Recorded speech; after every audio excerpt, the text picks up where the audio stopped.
Bonjour, je m'appelle Sandrine Vachon et je suis bibliothécaire à l'Université du Québec à Rimouski.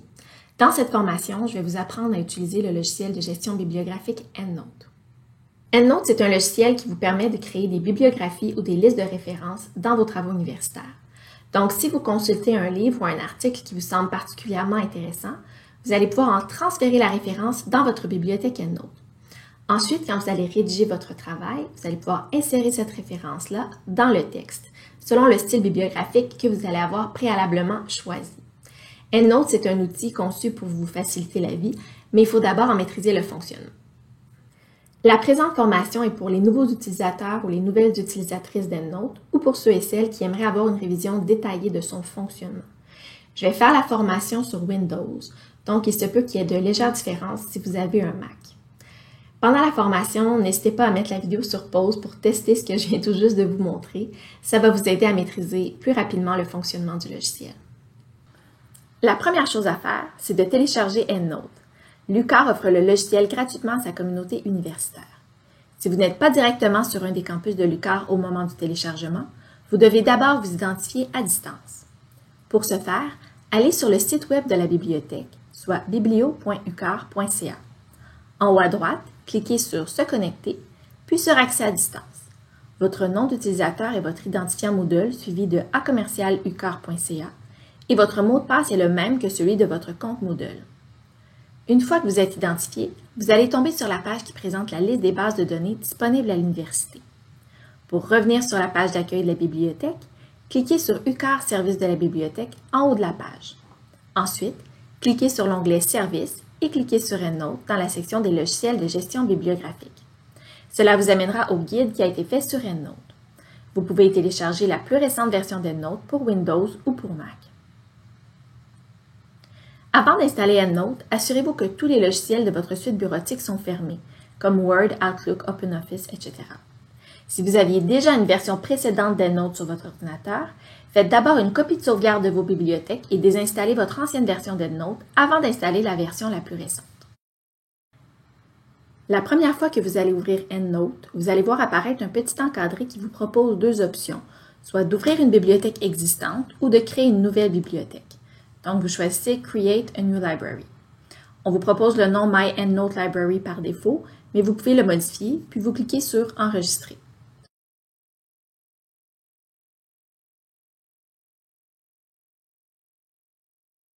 Un point qui est vraiment important, c'est qu'il ne faut pas enregistrer votre bibliothèque dans le cloud ou la synchroniser dans le cloud. Donc, on oublie Dropbox, Google Drive, OneDrive, etc. Dans le fond, quand on enregistre ou on synchronise dans le cloud, on risque de corrompre notre bibliothèque, donc de ne plus être capable soudainement de l'ouvrir. On a eu beaucoup de cas comme ça d'étudiants et d'étudiantes qui n'arrivaient plus à ouvrir leur bibliothèque parce qu'ils travaillaient à partir d'une bibliothèque EndNote qui était dans le cloud. Donc, vous pouvez vous garder une copie de sauvegarde de votre bibliothèque dans le cloud, mais il ne faut absolument pas travailler à partir de cette copie-là. C'est là qu'il y a des risques de corruption. Lorsqu'on crée une bibliothèque EndNote, un fichier .enl et un dossier .data sont créés.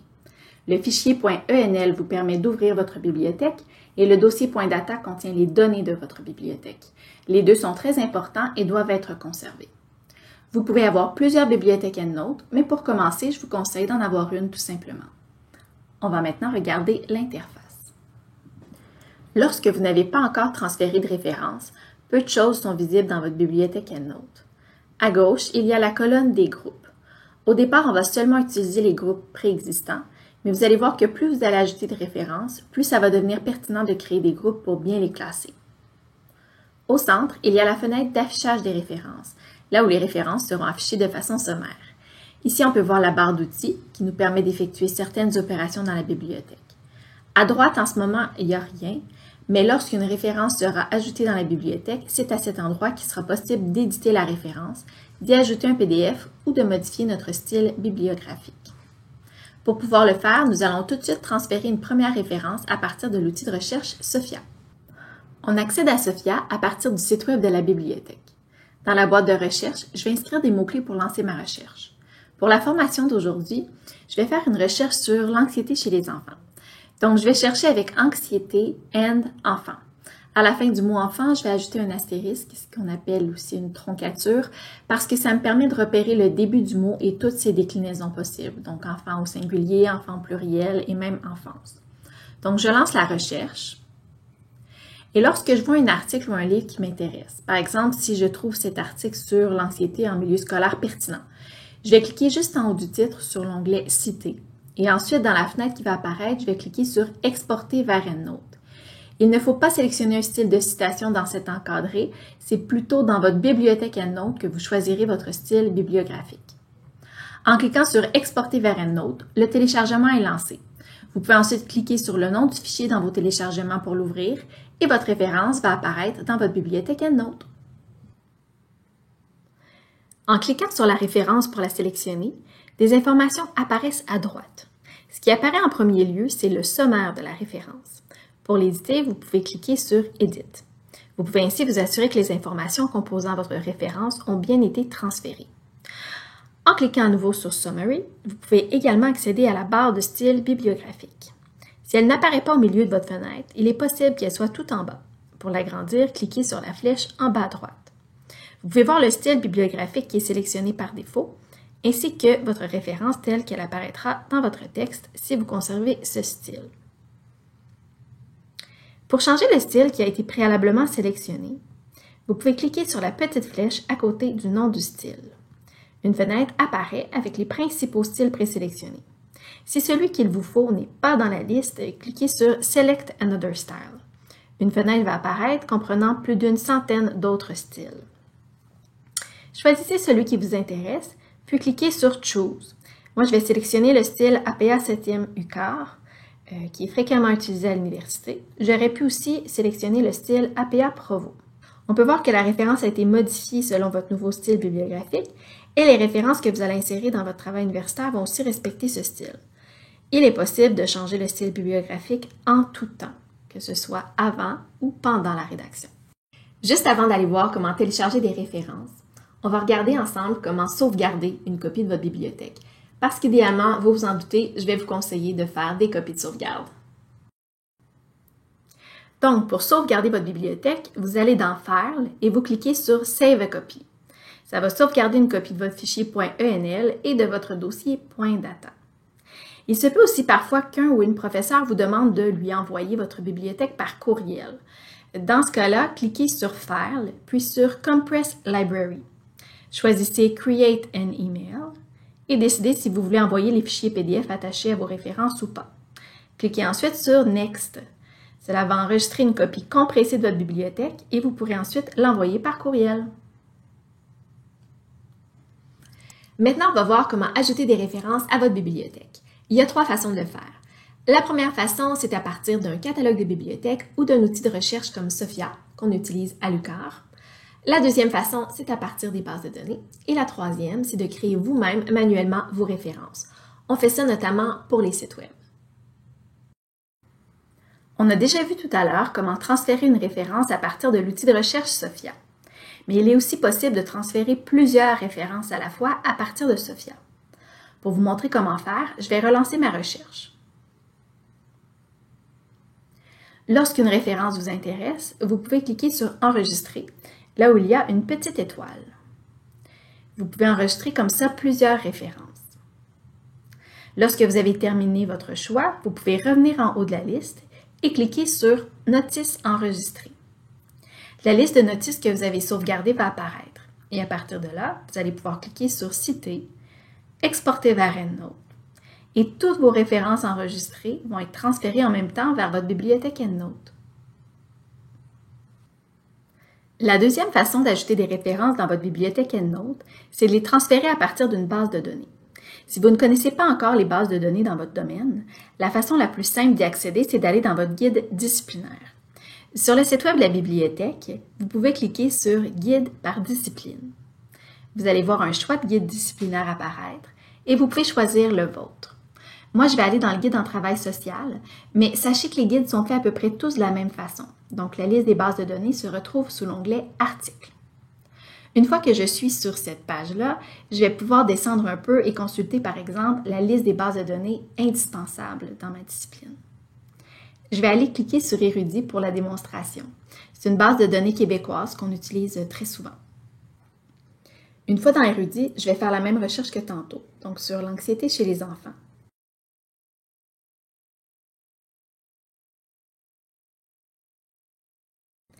Je vais chercher dans tous les champs pour commencer et je clique sur « Rechercher ». Lorsque vous trouvez des résultats intéressants, par exemple cette thèse-là, vous pouvez vous l'envoyer vers EndNote en cliquant sur les guillemets juste ici. Donc, ça indique « Citer ce document ». Et ensuite, je peux exporter la notice de l'article soit en format RIS, ENW ou BIB. Pour les versions les plus récentes d'EndNote, vous pouvez choisir le format ENW. Ça va télécharger la référence et ensuite, vous allez pouvoir cliquer sur le fichier téléchargé pour qu'il apparaisse dans votre bibliothèque EndNote. Vous remarquez que les références que j'avais transférées tantôt semblent disparues. En fait, elles ne sont plus dans la même fenêtre. Elles n'ont pas vraiment disparu, elles ont juste été tassées. Donc, dès que je vais transférer une nouvelle référence, celles que j'avais transférées précédemment vont être dans All References. Et quand je viens de télécharger une nouvelle référence, elle va apparaître dans le dossier Imported References. La liste de toutes les références que j'ai dans ma bibliothèque se trouve toujours dans All References. Donc, si je clique ici, je vais voir la liste au complet. On va maintenant revenir dans la liste des bases de données recommandées en travail social qu'on trouve dans notre guide disciplinaire. Je vais vous faire une démonstration sur Academic Search Complete, qui est une base de données du fournisseur EBSCO. EBSCO possède plusieurs bases de données. Ce qui est intéressant, c'est qu'elles ont toutes la même interface. Vous voyez que dans ma liste ici, il y a plusieurs bases de données appartenant à EBSCO. C'est la même chose dans d'autres disciplines. En sciences infirmières, par exemple, CINAHL et Medline sont deux bases EBSCO. En gestion, il y a aussi Business Search Complete. Au fond, une fois que vous êtes à l'aise avec une base de données EBSCO, vous allez être aussi à l'aise d'utiliser plusieurs bases de données à l'interface similaire, ce qui est assez pratique. Je vais faire la même recherche dans Academic Search Complete, mais en anglais cette fois-ci. Dans les bases de données EBSCO, on peut transférer une référence à la fois ou plusieurs références en même temps. Si vous voulez transférer une référence à la fois, vous pouvez cliquer sur le titre de l'article qui vous intéresse. Sur le côté à droite, il y a plusieurs options, dont « Exporter ». Vous cliquez sur « Exporter » et ensuite vous choisissez ce qui est sélectionné par défaut, soit l'exportation directe. Vous cliquez sur « Sauvegarder ». Votre référence sera téléchargée et elle va apparaître dans EndNote. Si vous désirez transférer plusieurs références en même temps, vous devez cliquer sur le dossier en bleu à côté du titre des articles qui vous intéressent. En faisant ça, vous ajoutez vos références dans un dossier temporaire qui va disparaître lorsque vous allez fermer la fenêtre de la base de données. Donc, vous sélectionnez quelques articles.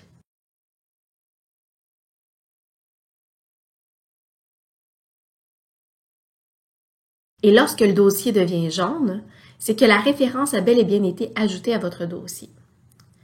Quand vous avez terminé de les sélectionner, vous remontez en haut de la page et vous cliquez sur « Dossier » en haut à droite de l'écran. La liste de vos références va apparaître. Cochez l'option « Sélectionner tout », puis cliquez à droite sur « Exporter », puis « Sauvegarder ». Si vous le désirez, vous pouvez aussi choisir de supprimer les références de votre dossier après le transfert.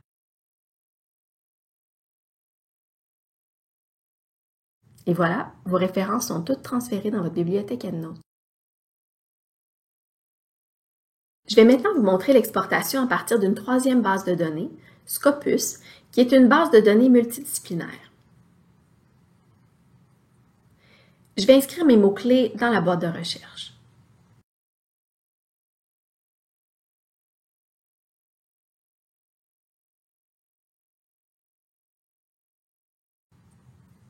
Dans la liste des résultats, lorsqu'une référence vous semble pertinente et que vous désirez l'exporter vers EndNote, vous devez cocher le petit carré à gauche du titre. Vous pouvez le faire pour une ou plusieurs références à la fois. Ensuite, vous cliquez sur « Export », puis vous cochez le format RIS. Par la suite, vous cliquez en bas à droite sur « Export ». Vos références seront téléchargées et transférées dans votre bibliothèque EndNote. Avant de vous montrer la troisième façon d'ajouter des références dans votre bibliothèque EndNote, c'est-à-dire de l'écrire manuellement, je vais vous montrer comment valider le contenu de vos références une fois que vous les avez transférées dans votre bibliothèque à partir d'une base de données ou de l'outil de recherche SOPHIA. Quand vos références sont transférées dans votre bibliothèque EndNote, il est recommandé de prendre le temps de valider si les informations décrivant les documents ont bien été transférées. Pour ce faire, vous devez cliquer sur l'une de vos références pour la sélectionner, puis cliquer sur « Edit » dans la fenêtre de droite. Vérifiez d'abord si le bon type de référence a été sélectionné. Dans ce cas-ci, c'est bel et bien un livre. Les autres types de références les plus fréquemment utilisés sont les chapitres de livres, soit Book Section, Government Document, pour les publications gouvernementales, généralement en PDF, Journal Article, pour les articles de revue, Thesis pour les thèses et mémoires, et Web Page pour les sites web. Pour les noms d'auteurs et d'autrices, d'abord, chaque nom doit être sur une ligne différente. Si votre référence provient de Sophia ou d'Érudit, il faut également porter attention aux accents qui peuvent scinder le nom de la personne en deux dans la référence finale et ajouter des initiales inutiles comme S.M. dans la référence. Pour régler ce petit problème, il suffit d'effacer la lettre avec l'accent et de l'ajouter à nouveau. C'est étrange, mais ça fonctionne. Ensuite, il faut faire attention aux noms d'organismes ou d'associations. Par exemple, si l'un de mes auteurs est Statistique Canada, si je l'inscris comme ça tout simplement, EndNote va penser que c'est une personne qui s'appelle Statistique Canada. Et dans ma référence finale, on va voir Canada, S. comme si Statistique était le prénom de l'auteur. Pour éviter ça, dès qu'il y a un auteur qui est un organisme, une association, une chaire de recherche ou autre, il faut mettre une virgule à la fin du nom. Donc, si j'ajoute une virgule à Statistique Canada, ça va apparaître correctement dans ma référence finale. Veuillez noter que lorsqu'un nom d'auteur ou d'autrice apparaît en rouge, ce n'est pas parce qu'il contient une erreur, c'est simplement parce que c'est la première fois que ce nom apparaît dans votre bibliothèque EndNote. Pour les titres maintenant, certaines bases de données transfèrent les titres en lettres majuscules, donc il faut les réécrire comme il faut en lettres minuscules. Parfois, certains accents vont apparaître bizarrement. Par exemple, ils vont être transformés en d'autres signes comme un point d'exclamation, un point d'interrogation lors du transfert. Vous pouvez tout simplement rajouter les accents appropriés dans le titre. Vous pouvez également prendre le temps de vérifier le contenu des autres champs. Quand vous avez terminé de valider votre référence, vous cliquez sur Save pour enregistrer les modifications. On va maintenant voir ensemble la troisième façon d'ajouter des références dans votre bibliothèque EndNote, soit de l'écrire manuellement. Mais dans quel cas est-ce qu'on pourrait avoir besoin de faire ça? En général, c'est lorsque vous voulez ajouter une référence de site web à votre bibliothèque. Mais ça pourrait aussi être si vous trouvez un article intéressant qui provient d'une base de données qui ne permet pas l'exportation vers EndNote. C'est rare, mais ça peut arriver. C'est le cas notamment de la base de données IM Premium en sciences infirmières. Donc, pour créer une référence manuelle, vous allez dans la barre d'outils et vous cliquez sur l'icône représentant une feuille avec un plus à l'intérieur. Lorsqu'on clique là-dessus, un bordereau de saisie vide apparaît. Vous allez devoir le remplir en ajoutant l'information nécessaire selon votre type de référence. Donc, c'est tout à fait normal qu'à la fin, il restera des champs vides. On va faire un exemple ensemble avec un site web.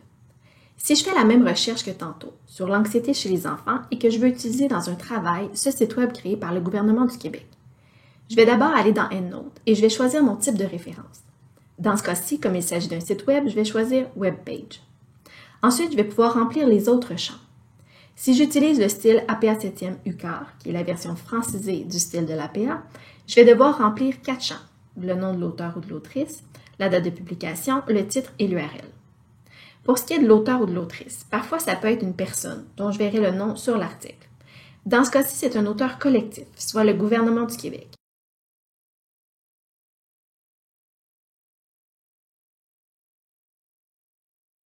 Je vais donc l'inscrire dans le champ auteur en ajoutant une virgule à la fin.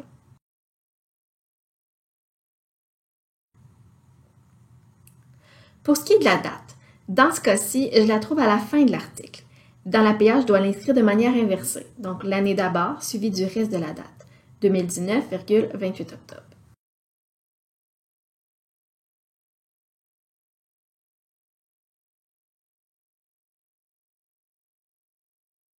Si vous ne trouvez pas d'autre date que celle indiquée dans la mention de copyright en bas de la page, ne l'utilisez pas, parce qu'elle ne correspond pas nécessairement à la date du contenu de la page. S'il n'y a pas d'autre mention de date, utilisez l'abréviation S.D. à la place de la date. Pour le titre, dans ce cas-ci, c'est Anxiété chez les enfants. Donc, je vais l'indiquer dans mon bordereau. Ensuite, je vais descendre plus bas dans le bordereau pour ajouter mon URL.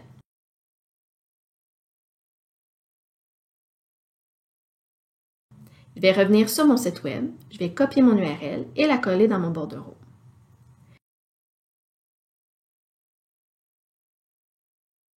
Quand j'ai terminé de remplir les champs, je clique sur Save.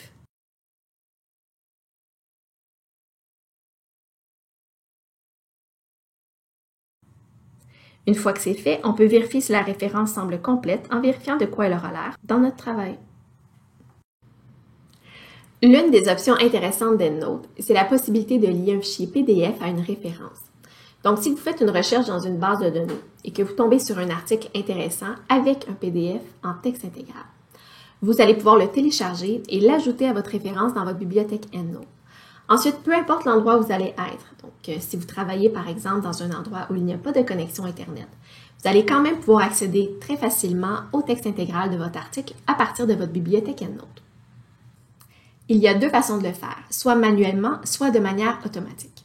Quand vous le faites de manière automatique, dans le fond, c'est comme si vous demandiez à EndNote d'aller vérifier s'il ne serait pas capable de vous trouver le fichier PDF en texte intégral de votre article.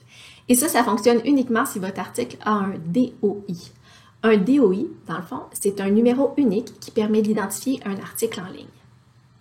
Nous allons d'abord commencer par voir comment ajouter un PDF à une référence de façon manuelle. Donc, lorsque je fais une recherche dans une base de données, si je trouve un article qui m'intéresse avec un texte intégral en PDF, je peux cliquer sur le titre de la référence, puis la transférer vers EndNote.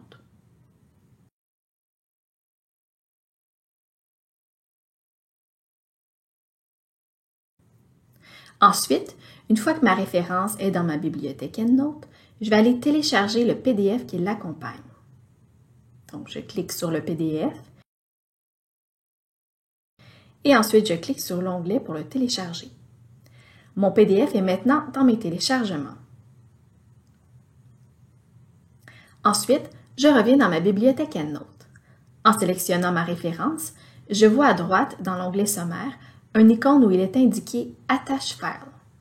Je vais cliquer sur cette icône et je vais aller sélectionner mon PDF dans mes téléchargements. Attention! Pour vous assurer que votre fichier PDF soit sauvegardé automatiquement dans votre dossier .data, vérifiez que l'option suivante est bel et bien toujours cochée, soit « Copy this file to the default file attachment folder and create a relative link ». Je vais ensuite ouvrir mon document et le PDF va être lié à ma référence. Donc, je vois qu'il apparaît maintenant juste en haut de l'icône « Attache file ». Je peux cliquer sur mon PDF par la suite et travailler directement dans mon PDF à partir d'EndNote. Il est aussi possible de lier plusieurs documents à une même référence. Donc, ça peut être un document PDF, mais ça pourrait aussi être, par exemple, une fiche de lecture que j'aurais faite dans un document Word. Maintenant, pour télécharger des PDF de façon automatique, il faut utiliser une icône dans la barre d'outils, soit la feuille avec une loupe. Donc, on va aller sélectionner les références pour lesquelles on voudrait avoir un PDF. Pour les sélectionner en bloc, on peut cliquer sur la première référence, appuyer sur Shift sur notre clavier et enfin sélectionner la dernière référence de la liste. Une fois que c'est fait, on clique sur l'icône avec la loupe. On peut voir dans la colonne des groupes à gauche qu'EndNote cherche les PDF en texte intégral des articles à partir de leur DOI. Lorsqu'EndNote trouve un PDF, il va être ajouté à la référence et on peut le voir grâce à l'icône du trombone qui apparaît dans la liste des références. C'est jamais une méthode qui est efficace à 100%. EndNote ne repère pas tous les PDF en texte intégral, mais pour les références pour lesquelles ça fonctionne, ça nous évite de le faire manuellement et c'est plus rapide. Je vais maintenant vous montrer comment gérer vos références dans votre bibliothèque EndNote. Par exemple, comment fait-on pour supprimer une référence? C'est simple, il suffit de cliquer sur la référence que vous désirez supprimer pour la sélectionner et appuyer sur le bouton « Supprimer » sur votre clavier.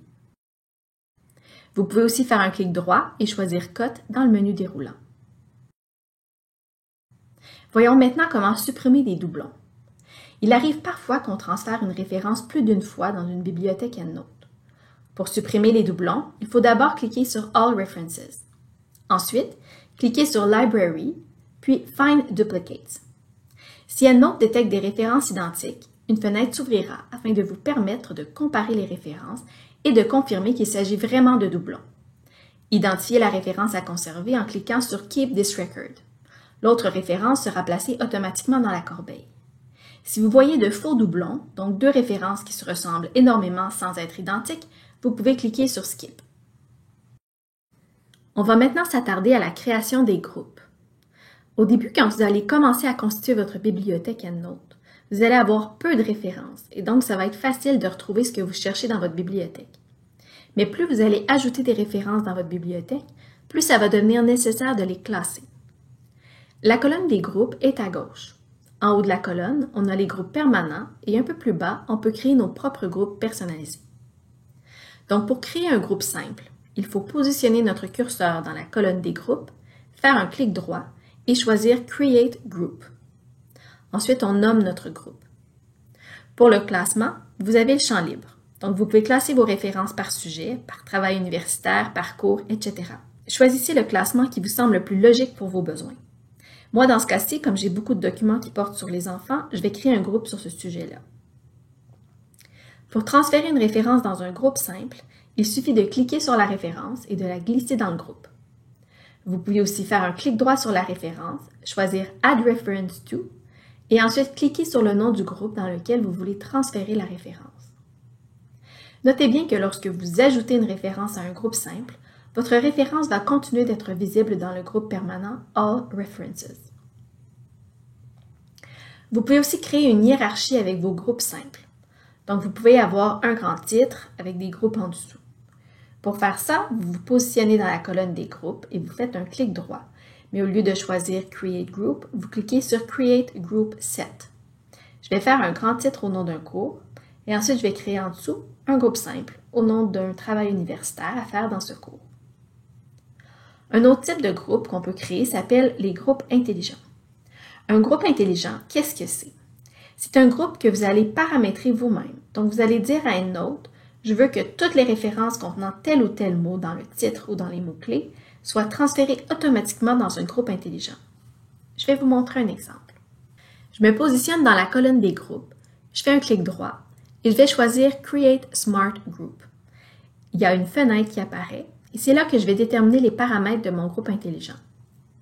Donc, mon groupe, ça va être un groupe sur le sujet de l'anxiété. Je vais nommer mon groupe Anxiété. Et ensuite, je vais choisir les paramètres de mon groupe. Donc, je veux que toutes les références ayant le début du mot anxi, donc anxieux, anxieuse, anxiété, soient transférées automatiquement dans mon groupe. Ou, je choisis l'opérateur booléen ou, je veux également que les références ayant le début du mot anxi et toutes ces déclinaisons possibles dans les mots-clés apparaissent dans mon groupe intelligent. On peut ajouter les critères que l'on veut. Et si on manque de place, on peut cliquer sur plus pour faire apparaître d'autres lignes. Une fois que mes paramètres sont établis, je clique sur Create et EndNote va commencer le tri des références. Vous voyez ici que 18 références ont déjà été classées dans mon groupe intelligent. Et si j'en importe d'autres à partir d'une base de données ou d'un outil de recherche comme Sophia, et que ces références correspondent aussi à mes critères, elles vont être automatiquement transférées dans mon groupe intelligent. Donc c'est assez intéressant comme option. Le seul bémol avec les groupes intelligents, c'est que si on supprime une référence dans un groupe intelligent, elle va être supprimée définitivement de votre bibliothèque EndNote, contrairement au groupe simple, où la référence reste visible dans All References, même si elle est supprimée dans le groupe. On va maintenant regarder comment créer une bibliographie ou une liste de références à partir d'EndNote dans un logiciel de traitement de texte. Pour la démonstration, moi je vais travailler avec Word, mais sachez que ça fonctionne si vous utilisez d'autres logiciels de traitement de texte. Donc, par exemple, si vous avez un Mac et que vous utilisez Pages, ça fonctionne très bien. Même chose si vous avez la suite OpenOffice. Avec PowerPoint, ça fonctionne aussi, mais par contre, dans ce cas-là, les fonctions sont limitées. Pour la démonstration d'aujourd'hui, on y va avec Word. Lorsque vous avez téléchargé le logiciel EndNote sur votre ordinateur, il y a un onglet qui s'est ajouté dans Word qui est l'onglet EndNote. À partir de cet onglet-là, vous pouvez avoir accès à différentes fonctions d'EndNote directement dans Word. Si je suis en train de rédiger un travail universitaire et que je veux insérer une citation dans le texte à cet endroit-là, je positionne mon curseur à l'endroit où je veux insérer ma citation et je vais aller dans ma bibliothèque EndNote. Je sélectionne la référence que je veux insérer en cliquant dessus une fois. Ensuite, je clique sur les guillemets dans la barre d'outils et ma référence sera insérée dans le texte, ainsi que dans ma liste de références à la fin de mon texte. Donc, si j'avais déjà rédigé 20 pages, ma référence complète apparaîtrait à la fin de ma 20e page. Vous pouvez aussi insérer une référence directement à partir de Word.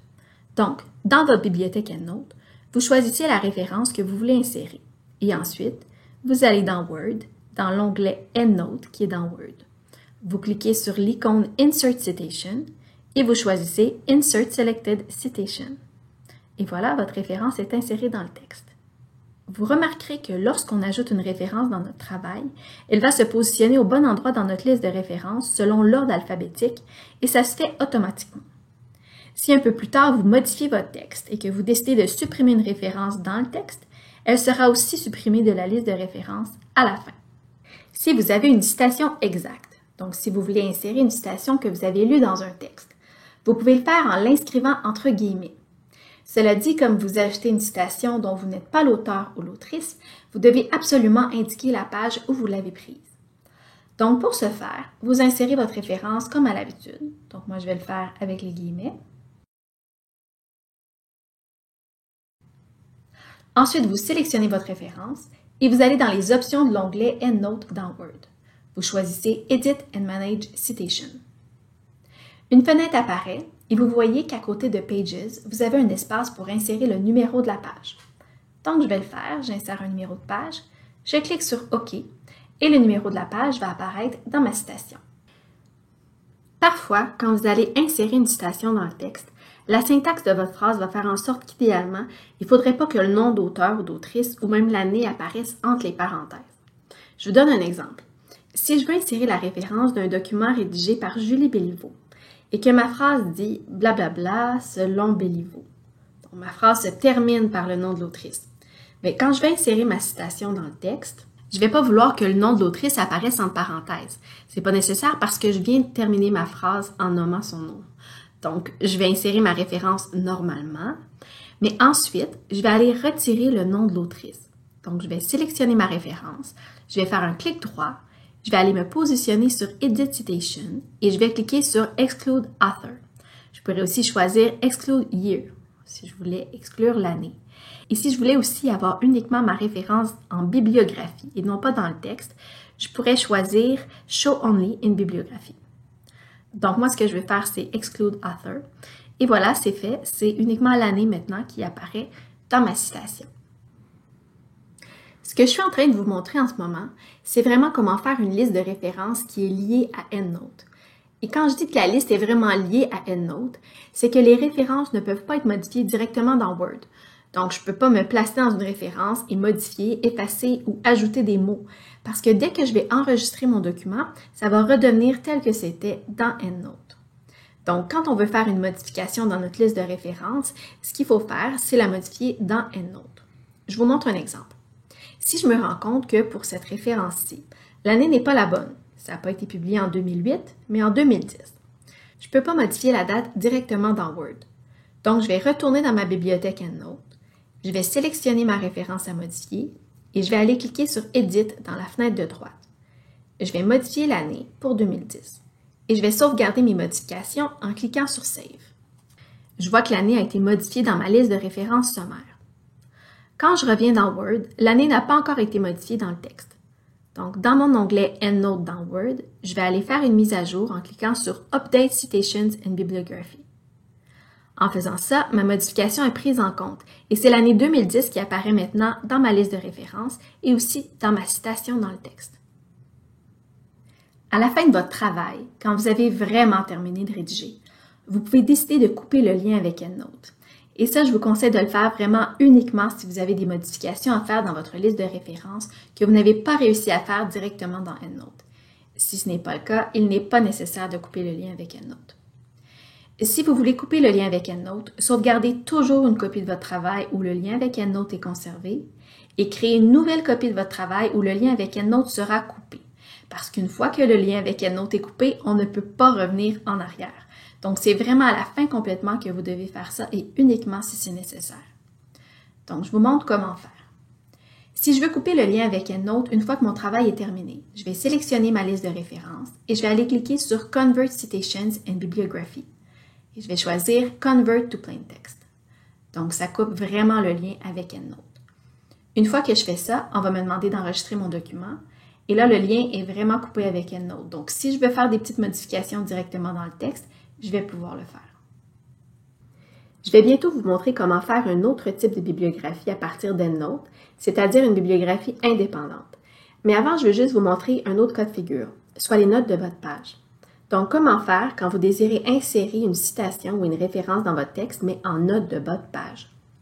Comme c'est une façon de citer qui est utilisée dans certaines disciplines, comme en lettres ou en histoire, je vais aller sélectionner un autre style bibliographique, soit UQAM Histoire.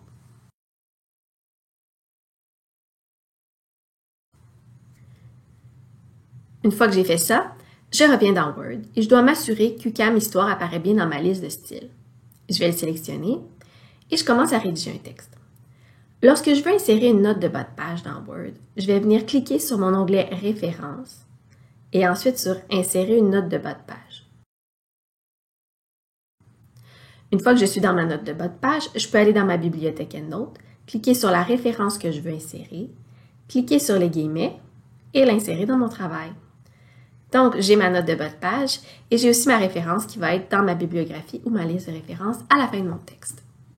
Je vous ai montré comment faire une bibliographie liée à EndNote. Maintenant, je vais vous montrer comment faire une bibliographie indépendante. Une bibliographie indépendante, c'est une bibliographie qui n'a pas de lien avec EndNote. Donc, vous pouvez modifier vos références directement dans Word. Ça peut être intéressant si vous faites un article ou un travail court où vous avez peu de références à insérer. Par contre, vraiment, si vous êtes en train de rédiger un long travail ou même un mémoire ou une thèse, je vous conseille vraiment de faire une bibliographie liée à EndNote. Ça va être beaucoup plus simple à gérer pour vous. Mais là, on va voir comment faire une bibliographie indépendante. Pour commencer, on va aller dans EndNote et on va sélectionner les références qu'on veut insérer dans notre bibliographie ou notre liste de références. Je vais utiliser la touche CTRL pour sélectionner quelques références. Ensuite, je fais un clic droit et je vais choisir Copy Formatted Reference. C'est vraiment super important de choisir Copy Formatted Reference plutôt que Copy tout court parce que de cette façon-là, vous allez conserver la mise en forme de vos références selon votre style bibliographique. Ensuite, je reviens dans Word et je fais coller tout simplement. Et voilà, j'ai une bibliographie indépendante. Et comme elle n'est pas liée à EndNote, je pourrais aller faire des modifications directement dans Word. Veuillez noter par contre que cette méthode ne permet pas de faire des citations dans le texte automatiquement. Vous allez devoir les faire par vous-même. Vous avez maintenant complété votre formation de base en ligne sur le logiciel EndNote. Je vous invite à consulter les capsules vidéo qui ont été faites par mon collègue Jean-François Rioux et qui répondent à des questions plus pointues sur EndNote. Nous avons aussi de l'aide qui est accessible en ligne pour vous. Je vais vous montrer comment y accéder. Sur le site web de la bibliothèque, sous l'onglet Services, vous pouvez cliquer sur EndNote dans la section des logiciels de gestion bibliographique. Le guide EndNote est rempli d'informations pour faciliter l'utilisation du logiciel. Par exemple, vous pouvez télécharger les styles fréquemment utilisés à l'UQAR juste ici. Dans l'onglet Besoin d'aide, vous trouverez un lien vers le Carrefour EndNote ainsi que vers sa foire aux questions. Le Carrefour EndNote, c'est un site web qui a été fait en collaboration avec d'autres bibliothécaires du réseau des universités du Québec.